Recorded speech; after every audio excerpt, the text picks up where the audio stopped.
20 नवंबर सन 2003 बेंगलोर। एक परिवार जहां खुशियां मनाई जा रही थी क्योंकि उस परिवार की बेटी की आज सगाई रहती है। परिवार अपनी लाडली बेटी की सगाई एक ऐसे परिवार में कर रहा होता है जिसे 15 सालों से जानता है। गिरीश के साथ उनकी बेटी शुभा की सगाई बहुत ही धूमधाम से हो रही होती है क्योंकि परिवार गिरीश के परिवार को लगभग 15 सालों से जानता था।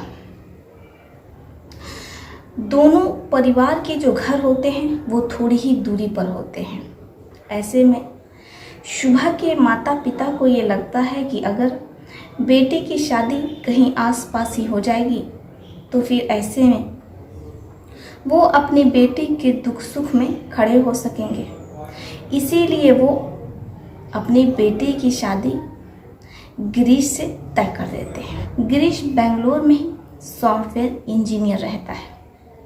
वो महीने का 50 से 60 हज़ार कमा रहा होता है। ऐसे में परिवार को लगता है कि अब वो समय भी आ गया है जब हम अपनी दोस्ती को परिवार में बदल देंगे। दोनों परिवार एक ऐसे बंधन में बंध जाएगा जो इतना मजबूत होगा कि 7 जन्मों तक नहीं टूट पाएगा। इसीलिए वो अपनी बेटी शुभा की शादी अपने फैमिली दोस्त अनूप के बेटे गिरीश से करवा देते हैं। शादी तय हो जाती है। परिवार बहुत खुश रहता है क्योंकि अब ये दोनों फैमिली फ्रेंड्स रिलेटिव बनने वाले रहते हैं। दोनों परिवार में शादी की तैयारियां चल रही होती हैं। दोनों परिवार शादी की तैयारियों में लगे रहते हैं। गिरीश जिसकी उम्र 27 साल रहती है वो अपनी होने वाली पत्नी यानी कि अपनी मंगेतर से बहुत खुश रहता है। वो अक्सर अपनी पत्नी को यानी कि अपनी मंगेतर को फ़ोन किया करता था। ऐसे ही एक शाम गिरीश अपनी मंगेतर शुभा को व्हाट्सएप पर मैसेज करता है, बातचीत कर रहा होता है। शुभा जिसकी उम्र 21 साल रहती है। शुभा का पूरा नाम शुभा शंकर नारायण रहता है। शुभा शंकर नारायण BMS कॉलेज में लॉ की पढ़ाई कर रही होती है। उस टाइम वो कॉलेज में रहती है, अपने क्लासेस अटेंड कर रही होती, इसलिए वो गिरीश का मैसेज नहीं देख पाती है। शुभा घर आती है, बहुत ज़्यादा थक जाती है। वो डिनर करती है, फ्रेश होती है और अपने रूम में आराम करने चली जाती है।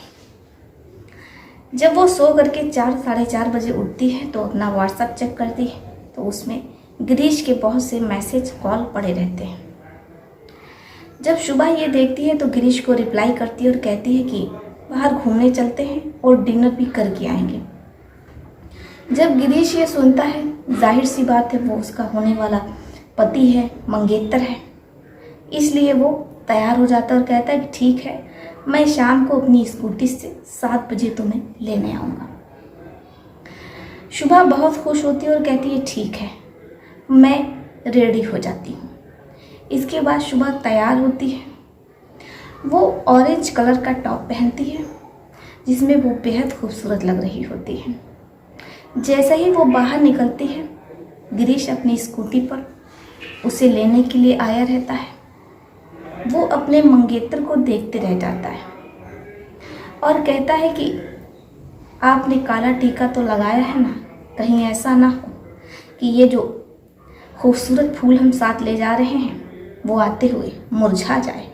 शुभा मुस्कुरा देती है और इसके बाद दोनों अपने सफ़र की ओर निकल पड़ते हैं। दोनों एक अच्छे से रेस्टोरेंट में जाते हैं, वहाँ पर बातचीत करते हैं और साथ डिनर करते हैं।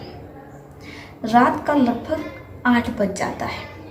इसके बाद वो दोनों एयर व्यू पॉइंट पर जाते हैं क्योंकि शाम हो गई थी, ठंडी ठंडी हवाएं चल रही थी, मौसम बहुत सुहाना रहता है। वहाँ पर वो जो फ्लाइट्स होती हैं वो आ रही थी जा रही थी क्योंकि एयर व्यू पॉइंट है। वो दोनों हाथों में हाथ लिए खूबसूरत नज़ारा देख रहे होते हैं। दोनों बहुत खुश लग रहे होते हैं, लेकिन तभी वहाँ पर 3 गुंडे आ जाते हैं और वो बदतमीजी करने लगते हैं। गिरीश इसका विरोध करता है तो वो गिरीश को पीछे से राड से हमला कर देते हैं उसके सर पर। इधर शुभा बहुत परेशान हो जाती है, वो लोगों को आवाज़ देती है मदद के लिए। गिरीश और शुभा की आवाज़ सुन करके आसपास एयरवी पॉइंट पर जो लोग थे वो वहाँ गिरीश और शुभा की मदद के लिए पहुँचते हैं।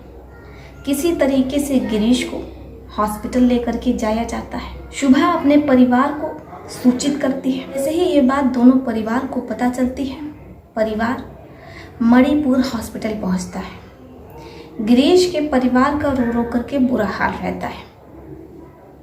जैसे ही शोभा अपने परिवार को देखती है तो वो दौड़ते हुए परिवार के पास जाती है। रो रो करके उसका बुरा हाल रहता है। तभी वहाँ पुलिस पहुँचती है। शोभा बयान देती है कि वो लोग एयरवी पॉइंट पर एंजॉय कर रहे थे। तभी वहाँ पर 3 बदमाश आ जाते हैं और वो उसके मंगेतर पर हमला कर देते हैं। इसके बाद पुलिस वाले बयान लेने के बाद वहाँ से चले जाते हैं। इधर गिरीश के माता पिता जो अपने बेटे को टकटकी लगाए देख रहे होते हैं, क्योंकि गिरीश जिसके सर पर गहरी चोट रहती है वो आईसीयू में रहता है। परिवार प्रार्थना कर रहा होता है कि उनका बेटा जल्द से जल्द अच्छा हो जाए। ये क्या हो गया, किसकी बुरी नज़र हमारे परिवार को लग गई।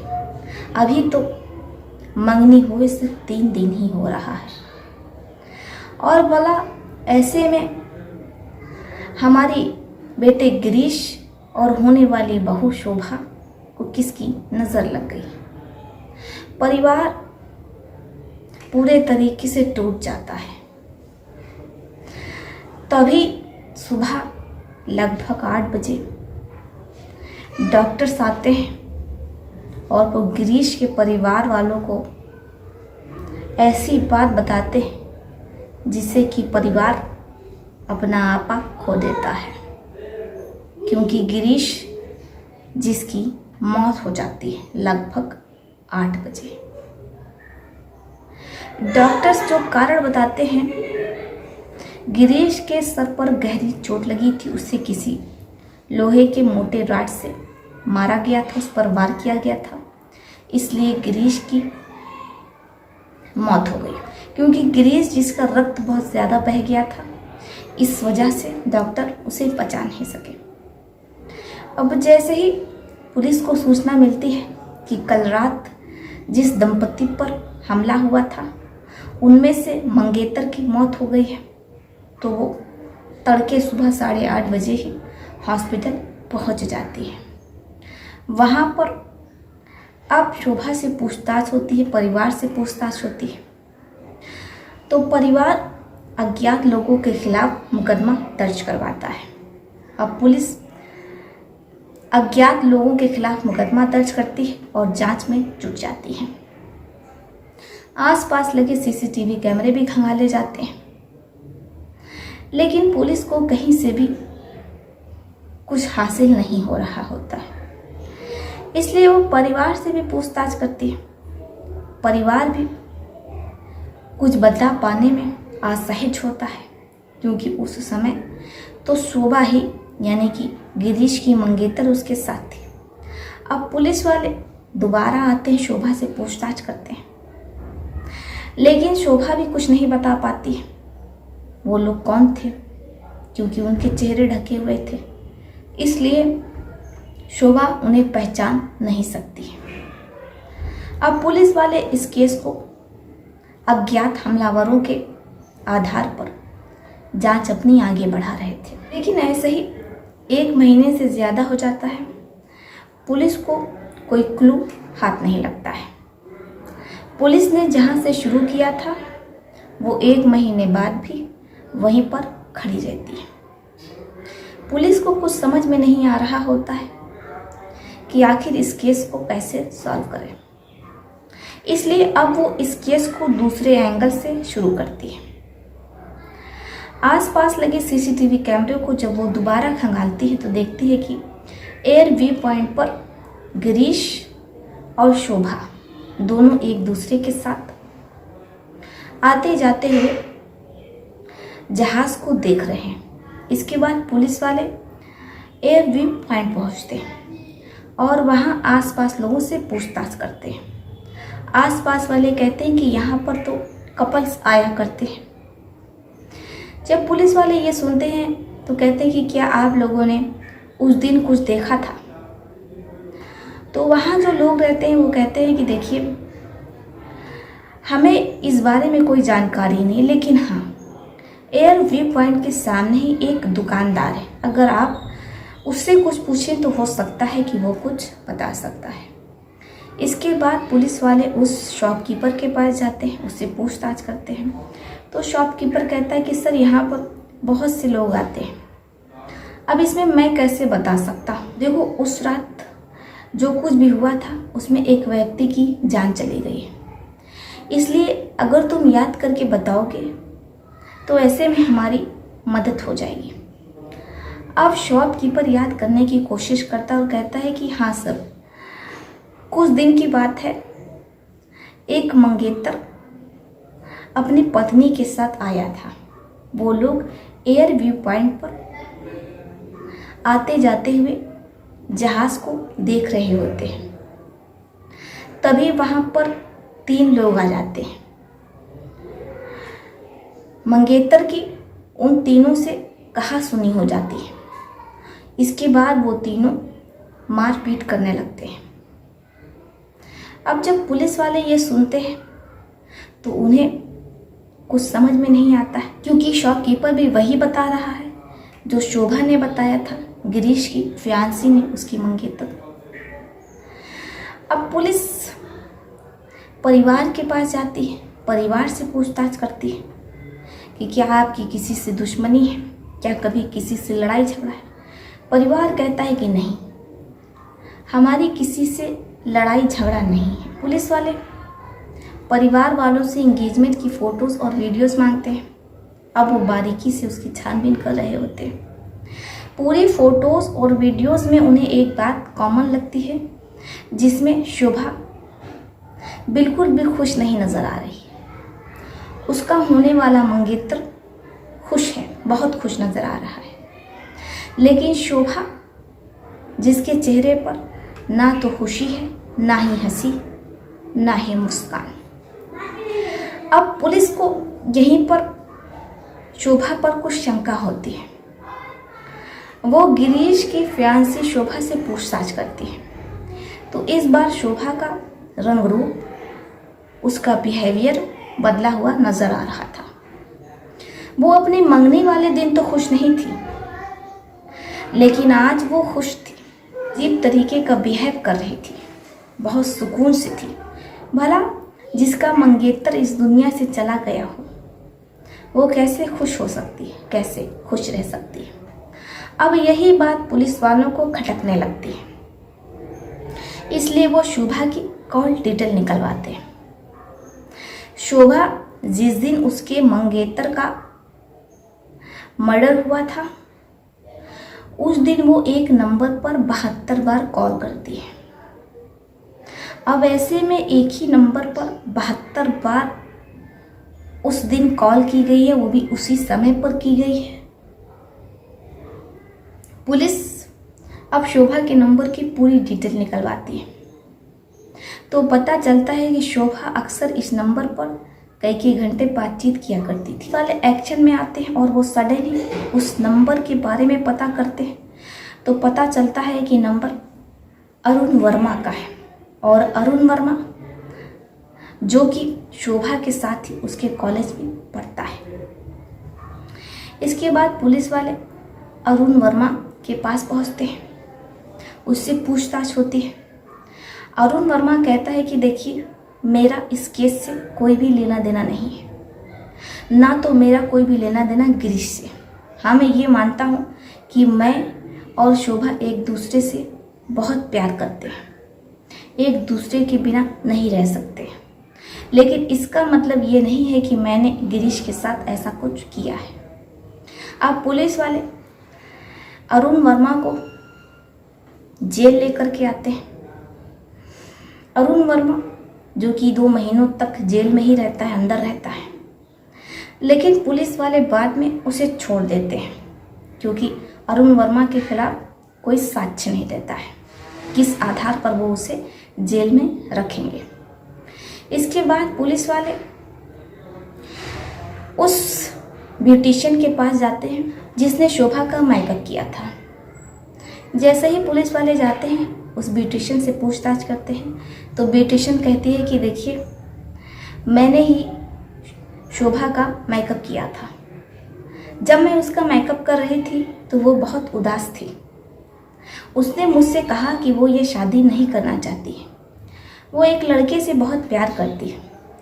उसने अपनी फैमिली को बताया भी, लेकिन इसके बावजूद उसकी फैमिली वाले उससे शादी करने को तैयार नहीं हुए। जब पुलिस ये सुनती है तो अब सीधे शोभा के पास पहुंचती है, शोभा से सख्ती से पूछताछ करती है। शुरू में तो शोभा पुलिस वालों को घुमाने की कोशिश करती है, लेकिन आखिरकार वो टूट जाती है। पुलिस वालों से कहती है कि मैंने अपने और अरुण वर्मा के बारे में अपने परिवार को बताया था कि मैं अरुण वर्मा से बहुत प्यार करती हूँ, वो मेरे कॉलेज में पढ़ता है, मेरा क्लासमेट है। लेकिन मेरे परिवार को ये मंजूर नहीं था कि वो मेरी शादी अरुण वर्मा से करवाए। इसलिए जब उन्हें ये बात मैंने बताई, उन लोगों ने बहुत जल्दबाजी में नहीं फैमिली फ्रेंड के बेटे के साथ यानी कि गिरीश के साथ मेरी मंगनी तय कर दी, जबकि मेरी फैमिली को पता था कि मैं अरुण से प्यार करती हूँ और उसके बिना नहीं रह सकती हूँ। जिससे मेरी मंगनी हुई थी, मेरे माता पिता ने जिससे मेरी शादी तय की थी, गिरीश, उसे ना तो पब में जाने का शौक था, ना ही वो ड्रिंक करता था। मुझे लगा कि अगर मेरी शादी इससे हो जाएगी तो फिर मेरी लाइफ तो हेल हो जाएगी। इसलिए मैं इस नरक से निकलना चाहती थी। और वैसे भी मैं प्यार अपने क्लासमेट अरुण वर्मा से करती हूँ और आखिरी सांस तक करती रहूँगी। इसलिए मैंने ये प्लान बनाया कि क्यों ना गिरीश को ही रास्ते से हटा दिया जाए। इसलिए मैंने वेंकटेश नाम के एक गुंडे को, जो कि लोकल गुंडा है, उसे फ़ोन किया और उसे गिरीश की सुपारी दे दी, जो कि मेरा मंगेतर और होने वाला पति था। मुझे पता था कि वेंकटेश इस काम को इतनी सफाई से करेगा कि किसी को कुछ पता नहीं चल पाएगा और मैं अपनी बाकी की ज़िंदगी अरुण वर्मा के साथ जीऊंगी। जब पुलिस वाले ये सुनते हैं तो उनके पैरों तले ज़मीन खिसक जाती। साक्ष्यों के आधार पर वेंकटेश गिरीश की फियांसी शोभा जिन्हें जेल हो जाती है। वेंकटेश जिसे उम्र कैद होती है, वो आज भी जेल में सलाखों के पीछे अपनी सज़ा काट रहा है। लेकिन शोभा, जिसके खिलाफ ठोस से साक्ष्य नहीं होते, इसलिए वो आज भी बेल पर बाहर आज़ाद घूम रही है। हो सकता है कि उसने अरुण वर्मा के साथ, अपने प्रेमी के साथ, अपने क्लास फेलो के साथ शादी भी कर ली हो। I hope you like this Shubha Girish case. What do you think about this case? Please tell me in my comment. तो चलिए फिर चलती हुई मिलती हूँ आपसे किसी और ऐसे ही किसी ट्रू केस में। तब तक के लिए आप अपना और अपने परिवार का ध्यान रखें। आदाब, शज़ेगा, नमस्कार।